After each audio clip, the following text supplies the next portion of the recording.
Good evening everyone. सो आज हम बात करने वाले हैं। लास्ट क्लास में हमने क्या किया था? लास्ट क्लास में हमने फोर्स निकाला था दो चार्जेस के बीच में। तो आज हम बात करेंगे मल्टीपल चार्जेस की। तो देखिए, मल्टीपल चार्जेस होंगे तो क्या करेंगे, है ना? Force due to multiple charges. Multiple charges के केस में क्या करते हैं, देखो, हमें निकालना है force. We know that force is a vector quantity. Force क्या है? वेक्टर क्वांटिटी है। तो देखो, अगर दो चार्जेस यहाँ पे लेट से, एक चार्ज है यहाँ पे, है ना?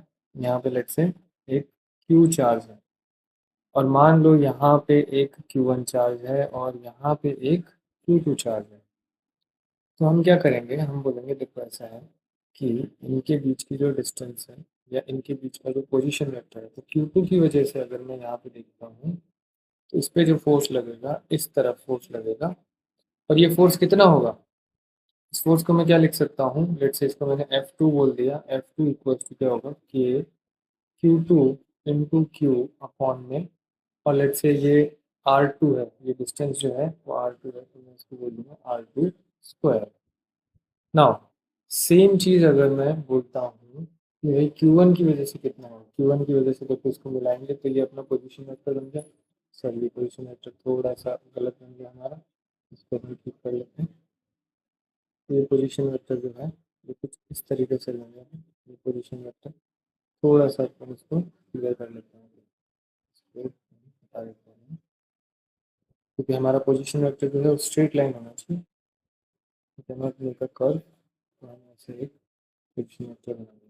तो यहाँ पे अगर अपन देखेंगे तो F1 मेरा यहाँ पे होगा इस डायरेक्शन में, and F1 will be K Q1 into Q upon R1 square. Now ये जो दोनों फोर्सेज आए हैं, जो हमारे रिजल्टेंट फोर्स होगा, रिजल्टेंट फोर्स जो होगा, देखो ये है F1 वेक्टर, और जो अपना ऊपर वाला फोर्स है दैट इज F2 वेक्टर। तो ये F2 वेक्टर है। तो अगर मुझे टोटल फोर्स लिखना है, टोटल फोर्स लिखने के लिए मैं क्या करूँगा, F टोटल और F resultant will be equals to F1 vector plus F2 vector. तो हम क्या करेंगे, इनका वेक्टर सम कर देंगे। तो अगर मुझे रिजल्टेंट फोर्स निकालना है, सो बेसिकली हम बोलेंगे to calculate resultant force, to calculate resultant force we need to do we need to do vector sum of all the individual forces acting on the test charge.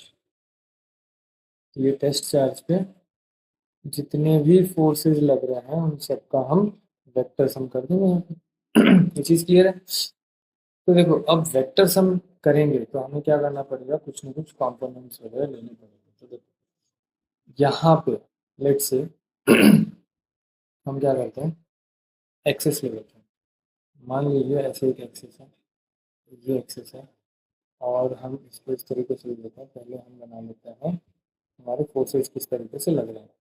Okay, तो हमारे forces कैसे लग रहे हैं, यहाँ पे एक फोर्स लग रहा है मेरा ऐसे, जिसको हमने क्या बोला है, F2, और एक फोर्स लग रहा है मान लो ऐसे, जिसको मैंने बोला है F1। तो देखो यहाँ पे हम क्या करेंगे, हम बोलेंगे कि एक्सिस बना लेते हैं पहले।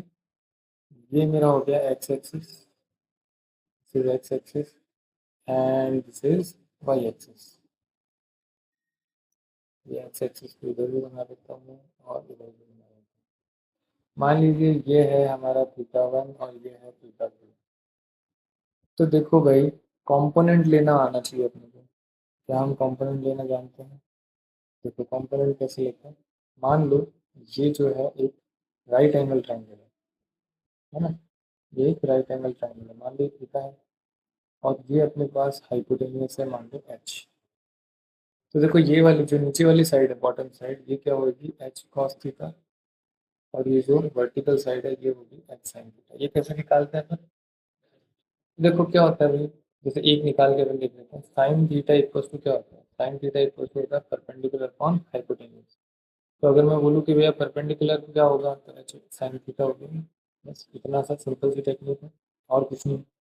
तो हम क्या बोलेंगे यहाँ पे जो ये F2 है, इस F2 का अगर मैं कंपोनेंट लूँ या इसके दो टुकड़े करें तो x डायरेक्शन में ये क्या होगा F2 cos theta one, and y direction में क्या होगा F2 sin थीटा वन। देखो ये सबसे सिंपल तरीका है रिजल्टेंट निकालने का। F1 जो है इसका कंपोनेंट हो जाएगा F1, तो हमने थीटा टू थीटा वन थोड़े उल्टे ले लिया, कोई दिक्कत नहीं, चलने देते हैं। और इधर हम ले लेते हैं F1 sin theta.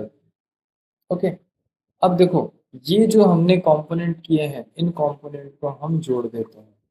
Same direction में अगर दो वेक्टर हैं तो उनका क्या हो जाता है, एडिशन हो जाता है, और ऑपोजिट डायरेक्शन में अगर वेक्टर होंगे तो उनका क्या होगा, सब्सट्रैक्शन हो जाएगा। तो हम बोलेंगे देखो अपने पास ये वाले डायरेक्शन में F1 cos theta two plus F2 cos theta one हमारा वेक्टर होगा, और जो ये वाली डायरेक्शन है इस वाले डायरेक्शन में क्या होगा, इस वाले डायरेक्शन में हो जाएगा F2 sign theta one minus F1 sine theta two. ये चीज समझ में आती है?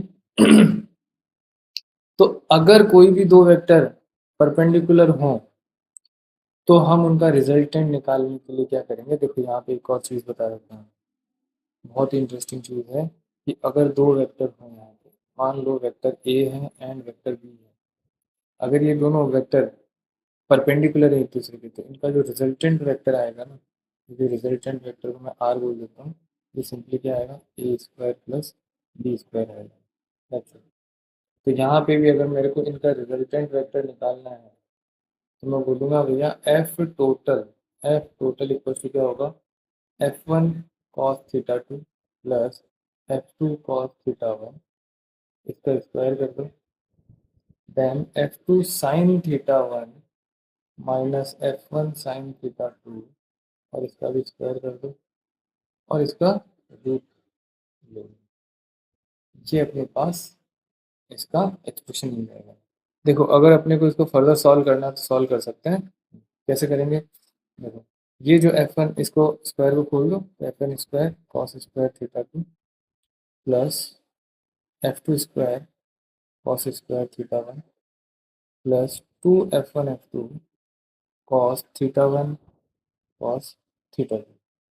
सिमिलरली दूसरा वाला करेंगे अपन, F2 square sine square theta one plus F1 square sine square theta two minus two F1 F2 sign theta one sine theta two. देखिए ये कैलकुलेशन है बस, और कुछ नहीं है ना। इसका रूट लगा देते हैं अपन पूरे का, ये पूरे पे रूट लगा दिया हमने।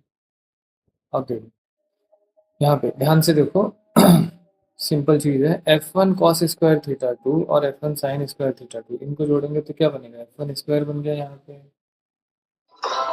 अब इसके बाद में अगर अपन देखते हैं तो हमारे पास क्या है, हमारे पास है F2 square cos square theta one और F2 square sine square theta one, ये मिलके क्या बन गया अपने पास, F2 का स्क्वायर बन गया।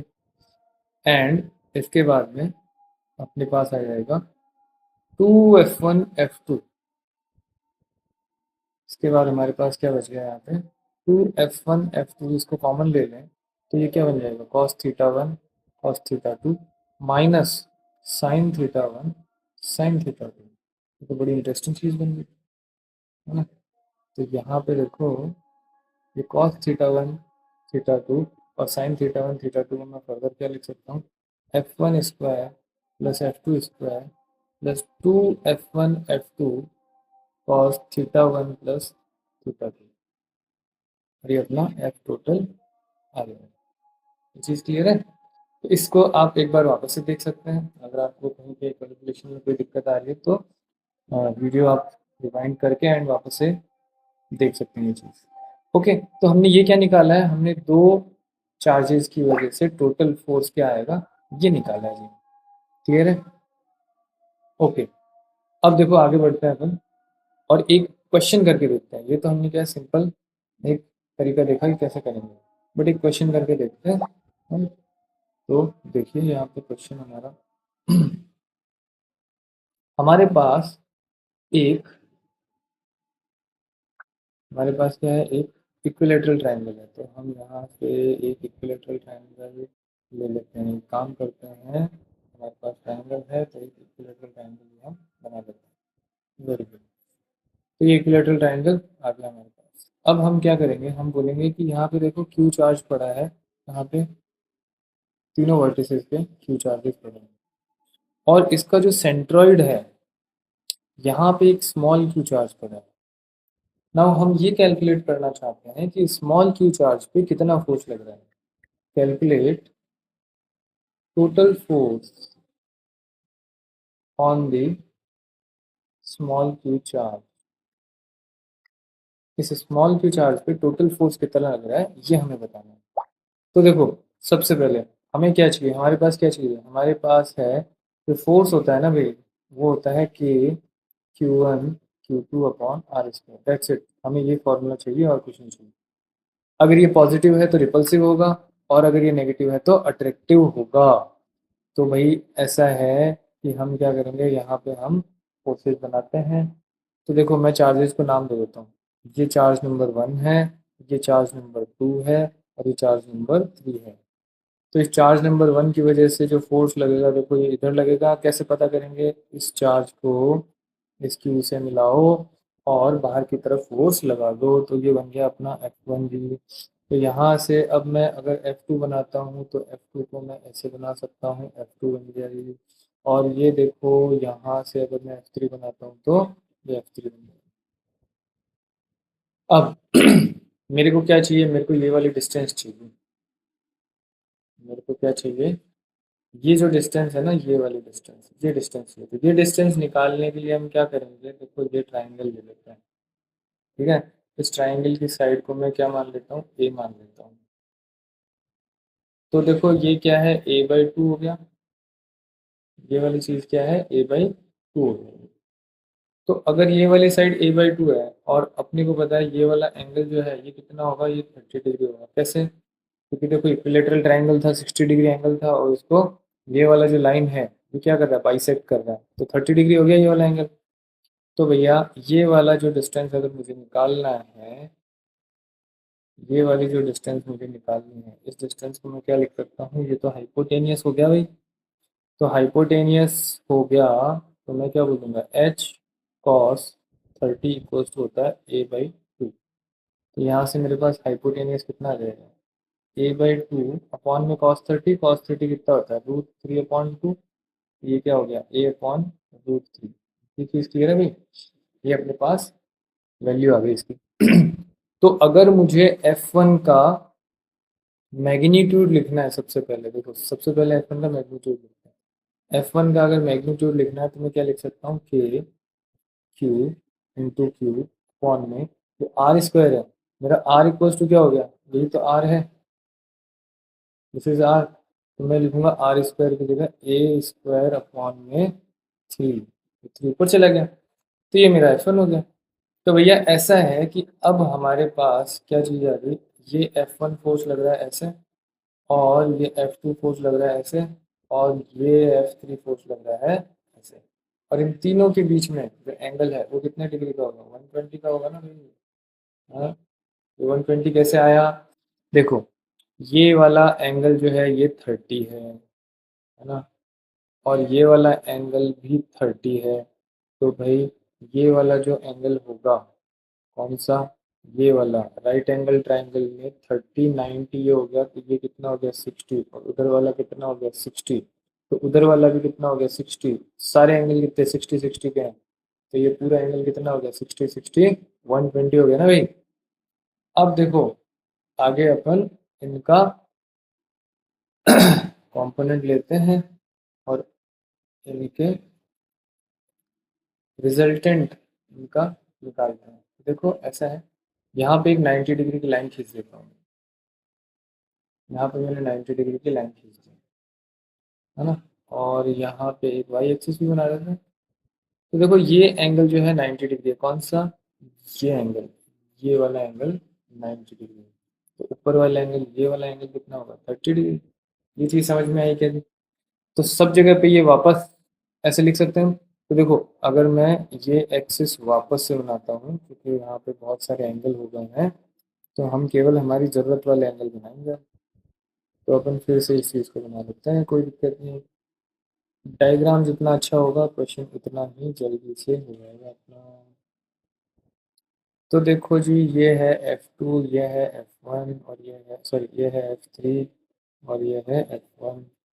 तो ये वाला एंगल हो गया 30 डिग्री, ये वाला एंगल हो गया 60 डिग्री, ये वाला एंगल हो गया 60 डिग्री, ये वाला एंगल हो गया 30 डिग्री। ठीक है। अब अगर कंपोनेंट लें, तो कंपोनेंट लेंगे तो क्या होगा? कंपोनेंट ले लो जी, F2 cos 30 डिग्री, और इधर क्या हो गया? F2 cos 60 degree. ऐसे लिख सकते हैं। इधर भी मैं लिख देता हूँ F3 cos 30 डिग्री, और इधर लिख देते हैं अपन F3 cos 60 डिग्री। ये चीज़ समझ में आई क्या? और अगर इसका आगे रिजल्टेंट लिखें अपन, तो रिजल्टेंट कैसे लिखेंगे भाई? देखो, ये F2 cos 30 डिग्री और ये F2 cos 30 डिग्री तो कैंसिल हो गया ना, माइनस होके, ये तो गए पूरे पूरे। और इधर वाला फोर्स क्या बनेगा जी? इधर वाला फोर्स बनेगा, देखो, अपने को पता है F1 का मैग्नीट्यूड, F2 का मैग्नीट्यूड और F3 का मैग्नीट्यूड बराबर है, इसीलिए हम बोल रहे हैं ये दोनों फोर्स कैंसिल हो गए हैं। कोई बोलेगा F2 F3 तो अलग अलग हैं, तो हम बोल रहे हैं F2 और F3 का मैग्नीट्यूड सेम है। क्यों सेम है? क्योंकि ये R सेम है सबके लिए, तो तीनों फोर्सेस बराबर तो आनी ही है मैग्नीट्यूड में, बस उनकी डायरेक्शन अलग है। और तो इधर क्या हो गया? इसको हमने लिख दिया F2/2, इसको लिख दिया F3/2, और इधर क्या हो गया अपने पास? फोर्स नीचे की डायरेक्शन में F1। भाई F3 और F2 और F1 ये तो तीनों बराबर ही है ना, तो इनको मैं F लिख दूं क्या? क्योंकि इधर क्या हो जाएगा? F/2 प्लस F/2 हो गया, और नीचे फोर्स कितना हो गया? F हो गया, और ये F/2 तो F हो जाएगा ऊपर, ये हो गया F, और नीचे भी हो गया F। तो रिजल्टेंट फोर्स जो है वो कितना आ जाएगा? 0 आ जाएगा। रिजल्टेंट फोर्स क्या आ गया? 0 आ गया। ये हमने ये सारी चीज मैथमेटिकली कैलकुलेट करके करी। ओके, अब एक और क्वेश्चन करते हैं। ये इंटरेस्टिंग क्वेश्चन था, इसका हमने फोर्स निकाल दिया वेक्टर कैलकुलेशन करके। एक और क्वेश्चन करते हैं। क्या करते हैं? देखो, सेम फिर से ट्राइंगल ले लेते हैं। तो एक ट्राइंगल इंसर्ट करते हैं अपन फिर से। तो अपने पास ट्राइंगल है, यहाँ पे हमने ट्राइंगल बना लिया। ये लीजिए, थोड़ा बड़ा ट्राइंगल बना लेते हैं, इजी रहेगा। नाउ इस ट्राइंगल में क्या है जी? यहाँ पे क्यू चार्ज पड़ा है प्लस का, और यहाँ पे भी प्लस का क्यू चार्ज पड़ा है, और इधर एक स्मॉल क्यू चार्ज पड़ा है। अब हमें निकालना है कि ये जो प्लस क्यू चार्ज है, मान लो ये चार्ज नंबर 1 है और ये चार्ज नंबर 2 है, इनकी वजह से छोटे वाले क्यू चार्ज पे कितना फोर्स लगेगा, ये निकालना है। सवाल है calculate total force on small Q charge. Small Q charge पे टोटल फोर्स कितना लगेगा, ये हमें निकालना है। तो भाई फिर से अपन क्या करेंगे? हम बोलेंगे अच्छा, इसकी जो साइड है उसको ए मान लेते हैं, तीनों साइड को ए मान लो, है ना? ये तीनों साइड है, इनको ए मान लेते हैं। एंगल क्या होगा ये देखो, 60 डिग्री, 60 डिग्री, 60 डिग्री, तीन एंगल 60 डिग्री। तो एक काम करते हैं, ये जो ट्रायंगल है इसको वापस से एक बार बना लेते हैं, हमें वापस जरूरत पड़ेगी ट्रायंगल की। तो हम इस ट्रायंगल को फिर से बना लेते हैं, पहले ऐसे बना लेते हैं। ओके, अब देखो, यहाँ पे इस प्लस क्यू चार्ज से इस छोटे वाले क्यू चार्ज पे अगर अपन फोर्स लगाएं तो कैसे लगेगा? इस डायरेक्शन में लगेगा सीधा सीधा। ये क्या हो गया? एफ फोर्स लगता है। अब क्योंकि डिस्टेंस तो दोनों की सेम है, तो मैं पहले से अब F1 F2 काय को माने, अपन सीधा F फोर्स ही मान लेते हैं ना, क्योंकि दोनों से फोर्स तो सेम ही होना है। अब एक काम करते हैं, अपनी एक्स और वाई एक्सिस बना लेते हैं यहाँ पे। तो मैं यहाँ पे ये एक्स एक्सिस बना लेता हूँ ऐसे, ये लो जी, ये एक्स एक्सिस बन गया। और ऐसे मैं एक वाई एक्सिस बना लेता हूँ, ये लो जी, वाई एक्सिस बन गया। अब बात आती है एंगल पता करने की। तो भाई देखो, एंगल पता करना है तो ये 60 डिग्री है, तो ये वाला एंगल भी 60 डिग्री होगा। और ये 60 डिग्री है, तो ये वाला एंगल भी 60 डिग्री होगा। तो अगर इनके हम कॉम्पोनेंट कर लें तो बड़ी अच्छी बात होगी। यहाँ पे एफ कॉस 60 डिग्री, और इधर की डायरेक्शन में एफ साइन 60 डिग्री है। और इधर से क्या हो गया, एफ साइन 60 डिग्री, और इधर की क्या हो गया, एफ कॉस 60 डिग्री। ये चीज़ क्लियर है क्या? ओके। देखो भाई, अगर कोई तुम्हारे डाउट्स होते हैं तो आप बिना किसी टेंशन के आप कमेंट्स में डाउट लिख सकते हैं, और अपन अलग से एक डाउट सेशन का लेक्चर में बना दूंगा। उसमें आपको जितने भी डाउट्स होंगे वो सारे डाउट्स अपन क्लियर कर लेंगे, है ना। जितना भी हमने अभी तक पढ़ लिया है उसमें से आप कोई भी डाउट पूछ सकते हैं। कोई भी क्वेश्चन हो तो आप उसकी या तो फोटो अपलोड कर दीजिए, या क्वेश्चन लिख सकते हैं तो लिख दीजिए। अगर बुक का क्वेश्चन है तो आप page number, question number, chapter number लिख सकते हैं। ओके, चलो। तो अब बात करते हैं इस क्वेश्चन को सॉल्व कैसे करेंगे आगे। तो देखो, हमने यहाँ पे फोर्स बना लिया है। फोर्स बना लिया है तो हम क्या करेंगे, देखो ये जो फोर्स है ना, एफ कॉस 60 डिग्री और ये एफ कॉस 60 डिग्री, ये तो कैंसिल आउट हो गया। तो अपना नेट नेट फोर्स जो है वो किधर आएगा, देखो यहाँ पे क्यू चार्ज पे नेट नेट फोर्स इधर आएगा। कितना, 2F sign 60 degree. Sign 60 degree कितना हुआ, √3/2। तो इसका मतलब क्या है, ये √3 × F इतना फोर्स टोटल लगेगा। This is our total force.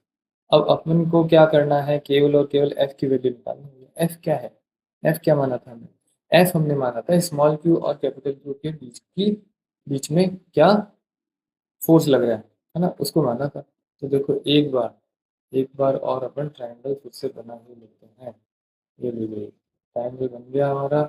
और देखो, अब हम बात करते हैं, यहाँ पे ये क्यू चार्ज है और ये कैपिटल क्यू चार्ज है, इनके बीच की जो डिस्टेंस है ये ए है। तो भैया यहाँ पे हमने इसको एफ फोर्स बोला था ना, तो एफ फोर्स को मैं क्या लिख सकता हूँ, एफ इक्वल टू मैं लिख सकता हूँ के क्यू क्यू अपॉन में ए स्क्वायर। That's it. इतनी सी चीज़ें तो लिखनी है, इसी समझ में आई। तो अब हमारा जो रिजल्टेंट फोर्स है ये तो हम ऑलरेडी निकाल चुके हैं। एफ टोटल कितना आ रहा है अपना, √3F आ रहा है वर्टिकल डायरेक्शन में, और वाई डायरेक्शन में बोल सकते हैं उसको। तो √3 टाइम्स के क्यू क्यू अपॉन ए स्क्वायर, है ना। ये अपना इन वाई डायरेक्शन। और हम शो कर सकते हैं कि भैया नेट फोर्स जो है वो किधर आएगा, इधर वर्टिकल डायरेक्शन में आएगा। तो मैं इसको ऐसे नेट फोर्स को ऐसे लिख सकता हूँ। एफ टोटल किधर आएगा भैया, तो एफ इधर लग रहा है और एक एफ इधर लग रहा है। तो नेट जो टोटल फोर्स बनेगा अपना, ये एफ टोटल इधर बन जाएगा। दिस इज एफ टोटल, ये डायरेक्शन हो गया। ये चीज़ क्लियर है ना। तो देखो, लगे हाथ एक क्वेश्चन और कर लेते हैं। एक क्वेश्चन मैं आपको और बता देता हूँ, बहुत अच्छा क्वेश्चन है। वापस से यही इक्विलेटरल ट्रायंगल पे ही करेंगे हम। इक्विलेटरल ट्रायंगल पे ही क्वेश्चन करेंगे हम, इस बार बोल रहे हैं। तो या अब जो अपने पास, इस बार अपने पास क्या है, इक्विलेटरल ट्रायंगल तो है फिर से, लेकिन इस बार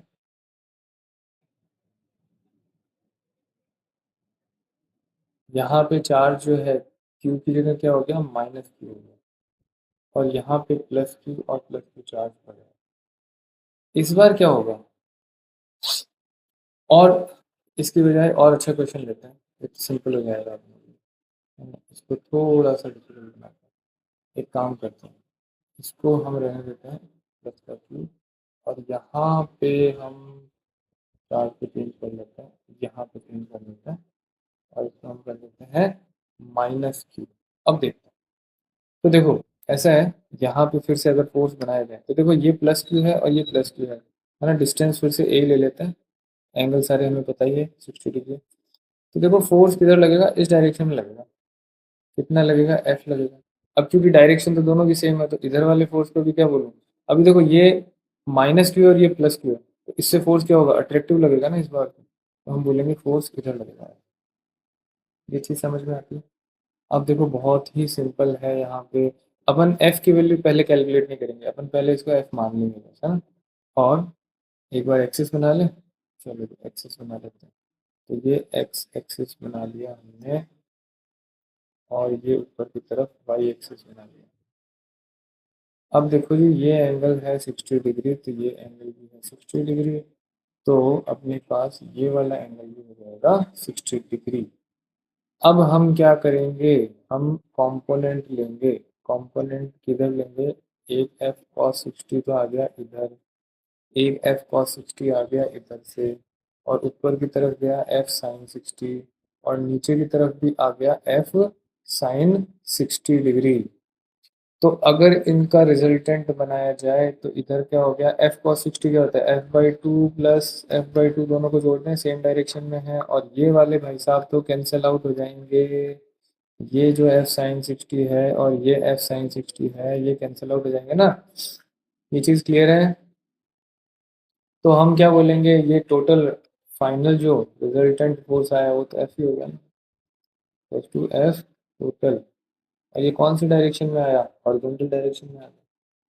तो भैया इसमें तो कुछ करने की जरूरत नहीं पड़ी, अब अपने को केवल और केवल एफ की वैल्यू लिखनी है। तो भाई एफ की वैल्यू क्या होगी, कि क्योंकि मैग्नीट्यूड लिखना है मेरे को, प्लस माइनस नहीं लिखना है, केवल मैग्नीट्यूड लिखना है, डायरेक्शन में ऑलरेडी निकाल ली। तो के क्यू क्यू और अपॉन में क्या करोगे, ए स्क्वायर, और डायरेक्शन क्या होगी, हॉरिजॉन्टल डायरेक्शन आ गई इसकी। और मैं पॉजिटिव एक्स एक्सिस, और मैं क्या बोल सकता हूँ, पॉजिटिव एक्स एक्सिस। और अगर किसी को वेक्टर फॉर्म में लिखना है इसको, तो मैं सिंपली लिख सकता हूँ एफ क्यू क्यू अपॉन ए स्क्वायर आई कैप, ये डायरेक्शन होगी। ये चीज़ आई बात समझ में। तो इस तरीके से स्टूडेंट्स हम मल्टीपल चार्जेस जो होते हैं उसकी वजह से फोर्स कैलकुलेट कर सकते हैं। ये आप वीडियो दोबारा देखिए, इसमें जो 3 एग्जांपल्स हमने करे हैं ये आप बिना देखिए वापस से कीजिए। जहाँ पे भी डिफ़िकल्टी आती है आप हमेशा वापस से लेक्चर नोट्स जो हैं, वीडियो लेक्चर हैं, ये आप रेफ़र कर सकते हैं। तो ये हमने मल्टीपल चार्जेस की वजह से फोर्स निकालना सीखा। नेक्स्ट लेक्चर जो हमारा होगा उसमें हम इलेक्ट्रिक फील्ड को डिफाइन करेंगे और इलेक्ट्रिक फील्ड कैसे कैलकुलेट कर सकते हैं ये चीज़ देखेंगे। तो मीनवाइल स्टूडेंट्स, अगले वीडियो के लिए आपको नोटिफिकेशन आ जाए तो आप सब्सक्राइब कर सकते हैं। तो देखो जो चैनल है ये है अपना काइनेटिक्स क्लासेस पर्वत सर, ये यूट्यूब पे चैनल है। इस चैनल को आप सब्सक्राइब कर सकते हैं, मैं डेली वीडियो अपलोड करूँगा। ये वीडियो है 12th क्लास के लिए हैं, फिजिक्स, और हम सीबीएसई पैटर्न फॉलो कर रहे हैं। एनसीईआरटी की बुक हम स्टडी करेंगे। वैसे राजस्थान बोर्ड के बच्चे भी जो हैं, तो राजस्थान बोर्ड के बच्चे भी इस वीडियो को रेफर कर सकते हैं। आप चाहे हिंदी मीडियम हो चाहे इंग्लिश मीडियम हो, फिजिक्स में देखो ज़्यादा इंग्लिश और हिंदी का कुछ डिफरेंस नहीं है, तो आप ये भी रेफर कर सकते हैं। डाउट्स जो भी हैं आप कमेंट में डाल दीजिए, डाउट्स जो भी हैं आप कमेंट में डाल दीजिए।